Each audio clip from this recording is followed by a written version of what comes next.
حضرت انس رضی اللہ تعالیٰ عنہ بیان کرتے ہیں رسول اللہ صلی اللہ علیہ وآلہ وسلم نے فرمایا جب قیامت کا دن ہوگا تو لوگ اضطراب کا شکار ہوں گے۔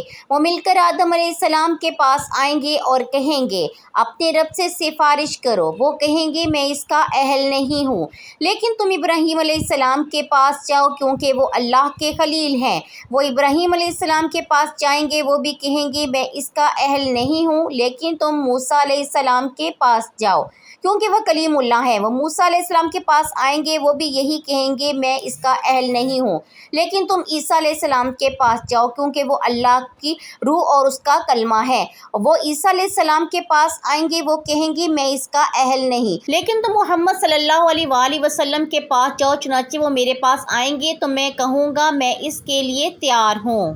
میں اپنے رب سے اجازت طلب کروں گا تو مجھے اجازت دے دی جائے گی۔ وہ مجھے حمد کے الفاظ الہام فرمائے گا تو میں ان کلمات و الفاظ کے ذریعے اس کی حمد بیان کروں گا۔ ان کلمات کا اس وقت مجھے علم نہیں، میں ان حمدیہ الفاظ کے ساتھ اس کی حمد بیان کروں گا اور اس کے سامنے سجدہ ریز ہو جاؤں گا۔ مجھے کہا جائے گا سوال کریں آپ کو عطا کیا جائے گا، اور سفارش کریں آپ کی سفارش قبول کی جائے گی۔ میں کہوں گا رب جی میری امت میری امت۔ چنانچہ کہا جائے گا جاؤ اور جس کے دل میں جو کہ دانے کے برابر ایمان ہے اسے دوزخ سے نکال لو۔ میں جاؤں گا اور ایسے ہی کروں گا۔ پھر میں دوبارہ رب کے حضور جاؤں گا اور انہیں حمدیہ کلمات کے ذریعے اس کی حمد بیان کروں گا۔ پھر اس کے حضور سجدہ ریز ہو جاؤں گا تو کہا جائے گا محمد اپنا سر اٹھاؤ، بات کرو سنی جائے گی، سوال کرو اسے پورا کیا جائے گا، سفارش قبول کی جائے گی۔ میں کہوں گا رب جی میری امت میری امت۔ کہا جائے گا جاؤ جس کے دل میں ذرہ رائی کے دانے برابر بھی ایمان ہے اسے جہنم سے نکال لو۔